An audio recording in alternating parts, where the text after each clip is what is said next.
So hello everyone, welcome back to our Tenses Mastery Series Part 3. If you have watched Part 1 and Part 2, today we are going to master the entire past tense family. In this part, we are going to cover past indefinite, past continuous, past perfect and past perfect continuous. Without any delay, let's begin with that. So past indefinite, past के किसी complete action को या past के किसी habit को show करने के लिए यूज करा जाता है. हिंदी में ये sentences आमतौर पे ड्रॉप होते हैं ता था, ती थी, ते थे और या ये पे. फॉर एग्जाम्पल, मैंने अपना काम समय पे पूरा किया या मैं अपना काम समय पे पूरा करता था. The Hindi translation of this statement is I completed my work on time. To see the affirmative structure, subject plus verb second form, then object and then other words. If you have noticed, we haven't used any helping verb over here. Though we know that the helping verb of past indefinite is did. But if you have remember, I had told you earlier in my Tenses Mastery Series Part 1 that there are the two tenses where we don't use the helping verb in affirmative structure. First was present indefinite and second one is the past indefinite. So to see the negative structure, subject plus did plus not, then verb first form, then object and then other words. अब जैसा कि हमने did का use कर दिया है तो past को दिखाने के लिए verb के second form को यूज करने की जरूरत नहीं है, सिर्फ first form का यूज करोगे आप negative में. So the complete transformation will be like this. So let's begin with the interrogative. First of all, helping verb did, then after subject, then after main verb की first form, then object and then other words. Now we can convert it like this. So if you want to use any question word in the interrogative statement, you can use it at first. So past continuous का use past के किसी ongoing action को show करने के लिए करा जाता है.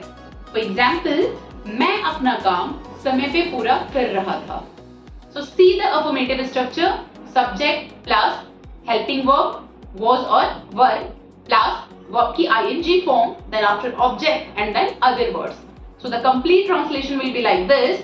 I was completing my work on time. Now see the negative one. Subject plus helping verb plus not, then verb की ing form, then object and then other words. I was not completing my work on time. Now just see the interrogative. Interrogative को affirmative वाले structure से match कराइए. Beginning की दो की position को हमने interchange करा rule में, यानी कि first of all helping verb and then after subject, then after everything will be similar like that. यानी कि verb की ing form, then object and then other words. So, was I completing my work on time? So see the past perfect tense. Past perfect tense past के किसी already completed action को show करता है. हिंदी में ये sentences चुका था, चुकी थी या चुके थे पे drop होता है. For example, मैं अपना काम समय पर पूरा कर चुका था. I had completed my work on time. यहाँ पे आपके पास सिर्फ एक helping verb है had. तो आप यहाँ पे किसी भी सब्जेक्ट के साथ आपको हैड का ही यूज करना है. मेन वर्ब की हमें थर्ड फॉर्म ही रखनी है क्योंकि मैंने आपको बताया था कि अगर परफेक्ट यूज होता है किसी भी टेंस में, like present perfect, past perfect और फ्यूचर परफेक्ट, हमेशा मेन वर्ब की थर्ड फॉर्म ही यूज होगी फिर. So I had completed my work on time. Now let's begin with the negative one. Subject plus helping verb, then not, then after main verb third form, then object and other words. I had not completed my work on time. That's it only. So हम interrogative को affirmative के frame से match कराते हैं and beginning की सिर्फ दो की position को interchange करते हैं. तो first of all helping verb, then after subject, then after main verb, object and other words. अब देखो ना frame same है.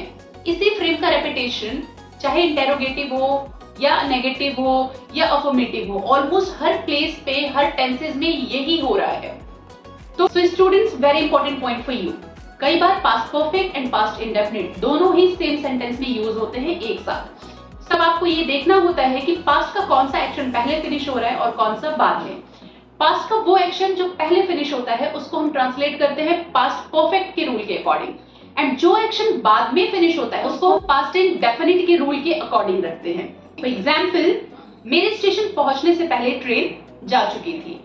अब आप ध्यान से सोचो, पहला एक्शन कौन सा है जो पहले फिनिश हुआ? ट्रेन का जाना. दूसरा एक्शन है मेरा स्टेशन पहुंचना, यानी कि पास्ट में जो एक्शन पहले कंप्लीट हुआ था वो ट्रेन का जाना था. Now right translation will be like this. The train had left, past perfect, before I reached the station, past indefinite. Second example, doctor के आने से पहले पेशेंट मर चुका था. So पहला एक्शन कौन सा है? पेशेंट का मरना. The patient had died before the doctor came. I hope you understood. So now just see the past perfect continuous tense. Past perfect continuous, past continuous के ही जैसे past के किसी ongoing एक्शन को दिखाता है, but past continuous and past perfect continuous में एक difference आ जाता है टाइम का. तो जब हम टाइम से जोड़ के किसी एक्शन को दिखाते हैं पास्ट के ongoing एक्शन को, तो हम उसको past perfect continuous में रखते हैं.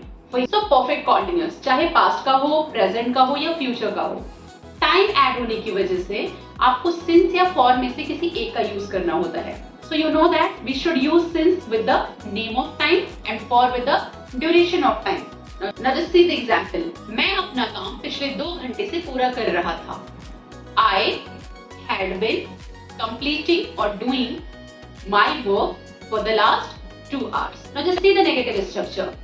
I had not been completing my work for the last 2 hours.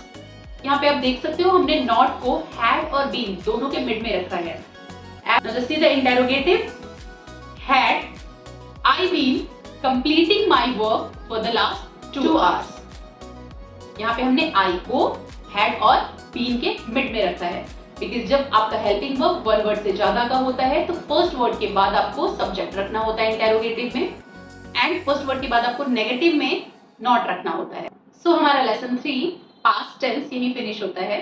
मैं आपसे बहुत जल्द मिलती हूँ lesson 4 में, जहाँ पे हम कवर करेंगे complete future tense को.